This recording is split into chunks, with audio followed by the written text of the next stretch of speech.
Hola, en este video vamos a estudiar cómo se distribuye el gasto cardíaco, es decir, los mecanismos que determinan de qué manera se distribuye el volumen minuto cardíaco en el organismo, o sea qué porcentaje del volumen de sangre eyectado por el corazón llega a cada tejido.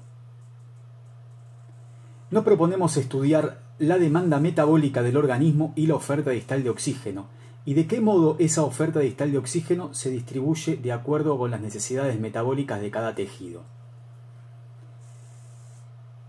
Para poder generar la cantidad de ATP adecuada para satisfacer los requerimientos metabólicos, los tejidos utilizan oxígeno. La cantidad de oxígeno que los tejidos utilizan en cada minuto se denomina consumo de oxígeno.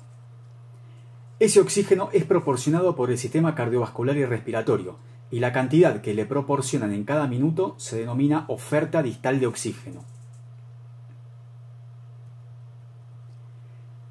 La actividad metabólica de los tejidos determina un consumo de oxígeno que ronda los 3,5 mililitros de oxígeno por cada minuto por cada kilogramo de tejido. Es decir, que para una persona de unos 70 kilos de peso, el consumo de oxígeno del organismo completo ronda los 250 mililitros de oxígeno en cada minuto. Pero cada tejido tiene una actividad metabólica distinta, y hay tejidos que tienen un consumo mucho más bajo, como el tejido adiposo y el hueso, mientras que otros tienen un consumo muchísimo más elevado, como el músculo cardíaco y el tejido nervioso. De este modo, aquellos tejidos que tienen un consumo de oxígeno más alto necesitarán un aporte de oxígeno mayor, y como la sangre que llega a todos los tejidos es esencialmente la misma, porque toda ella sale del ventrículo izquierdo, entonces esta demanda de oxígeno se satisface mediante un mayor flujo sanguíneo. Es decir, que en condiciones normales, la oferta de oxígeno a cada órgano está determinada por el consumo que tiene ese órgano.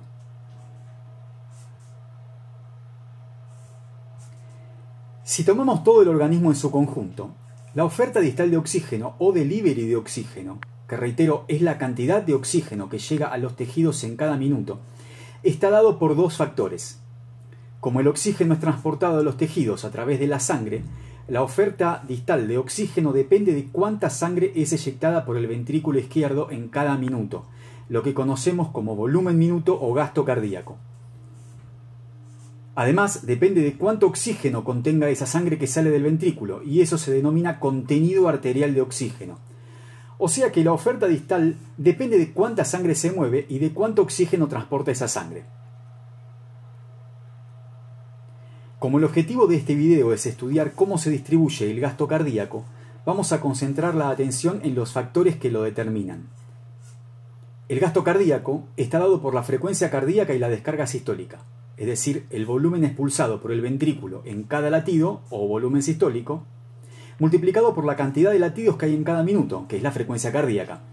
La frecuencia cardíaca está fundamentalmente regulada por el sistema nervioso autónomo.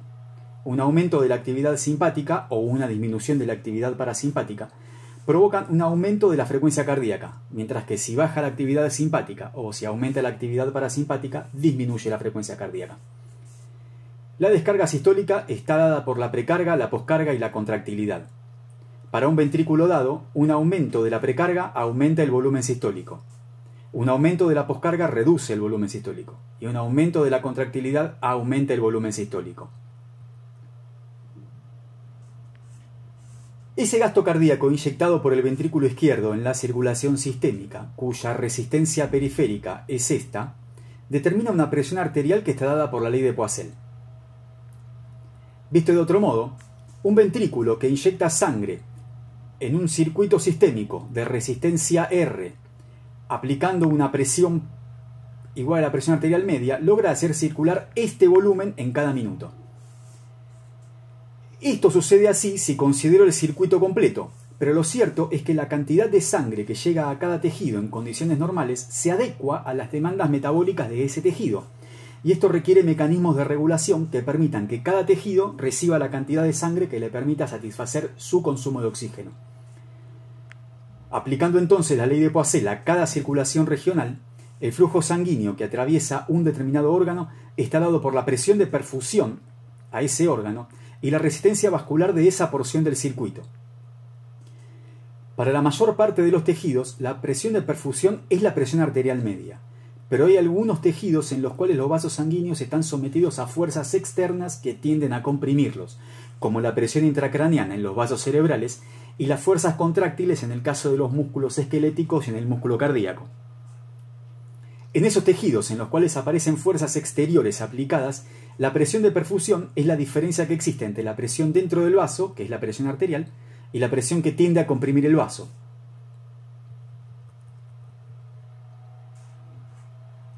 Hablando de un modo muy general entonces, como los distintos circuitos regionales están en paralelo unos con otros, la diferencia de presiones entre la presión arterial y la parte venosa es la misma en todos ellos, y entonces la forma que tienen los distintos tejidos de regular la cantidad de oxígeno que reciben es modificar el flujo sanguíneo que los atraviesa, y eso se regula a través de la resistencia vascular local.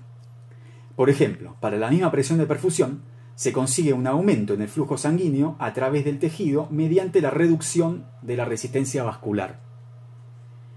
Esa resistencia vascular está dada por la viscosidad de la sangre y por la longitud y el radio de los vasos. La viscosidad de la sangre depende fundamentalmente de su composición, y aunque puede cambiar lentamente, es importante tomar en cuenta que esta viscosidad y por lo tanto la resistencia es mayor cuando aumenta el hematocrito o cuando aumenta, por ejemplo, el contenido de los lípidos. La variable que puede cambiar rápidamente y que es la que se regula es el radio de los vasos, mediante vasodilatación o vasoconstricción. El radio de los vasos depende de una gran cantidad de factores, y estos son solamente algunos ejemplos. La liberación de noradrenalina por el sistema nervioso simpático provoca vasoconstricción por acción sobre receptores alfa-1. Algunas hormonas tienen actividad vasomotora, como la vasopresina y la angiotensina 2. Algunos factores producidos por el endotelio vascular, como el óxido nítrico, provoca vasodilatación. Factores metabólicos dados por la acumulación de metabolitos que en general son vasodilatadores, como el dióxido de carbono, especies reactivas de oxígeno o nucleótidos de adenina. La regulación miogénica que está presente en los árboles vasculares de los órganos nobles, como el corazón, el cerebro y el riñón, que permite mantener constante el flujo sanguíneo aunque se produzcan cambios en la presión arterial. De modo que un incremento de la presión arterial es acompañado de una vasoconstricción y una disminución de la presión arterial se acompaña de una vasodilatación. De este modo, por ejemplo, en un área del cerebro que tiene una actividad metabólica mayor que otra, se acumulan metabolitos vasodilatadores que permiten que el flujo sanguíneo hacia ese lugar sea mayor. Y eso se utiliza, por ejemplo, para detectar cuáles son las áreas de la corteza cerebral que están involucradas en distintas funciones cognitivas. Lo mismo sucede con el flujo sanguíneo durante alguna actividad física. Los músculos activos consumen más oxígeno y por lo tanto generan metabolitos vasodilatadores que permiten que el flujo de sangre aumente solamente en los músculos que necesitan más oxígeno.